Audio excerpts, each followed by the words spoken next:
NAB کے جج ارشد ملک کی جو ویڈیو سامنے آئی ہے اس کے بعد نواز شریف کے معاملات، اس کے خلاف کیسز، اسے سزا اور ان کے باقی خاندان کے افراد کے خلاف کارروائیاں، ان پر کافی دھبے لگ گئے ہیں۔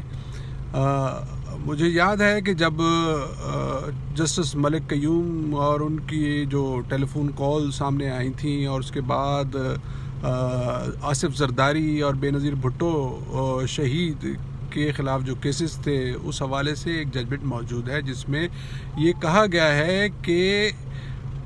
ٹیپ اصلی ہے یا نقلی ہے۔ اس سے بالاتر ہو کر اگر سوچا جائے تو تعصب جو ہے وہ تیرتا ہوا نظر آ رہا ہے، اس لیے اس بنا پر کیسز ختم کیے جا سکتے ہیں اور ختم بھی کر دیے گئے تھے۔ تو میرا خیال ہے اگر نواز فیملی، شریف فیملی مطالبات کرنے کے بجائے عدالتوں سے رجوع کریں اور وہاں سے کویشمنٹ لیں تو وہ زیادہ بہتر ہوگا، وہ زیادہ مؤثر ہوگا۔ اس سے سیاسی ہتھ گنڈا نہ بنائیں بلکہ عدالتوں کا سامنا کریں۔ اس کے علاوہ جو سب سے اہم مسئلہ ہے وہ یہ ہے کہ عدلیہ کو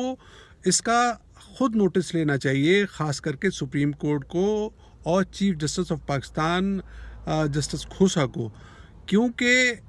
جب اس قسم کی ویڈیوز سامنے آتی ہیں یا ٹیلی فون کالز کی ٹیپ سامنے آتی ہیں تو دھبا، بلکہ بدترین دھبا وہ عدلیہ اور اس کے کردار پر لگتا ہے، اور عدلیہ کو یہ ضرور سوچنا چاہیے اور اس حوالے سے مؤثر اقدامات کرنے چاہیے کہ ایسے فیصلے نہ ہوں جو بعد میں چیلنج ہو جائیں اور ان کی بنیاد کمزور ہو۔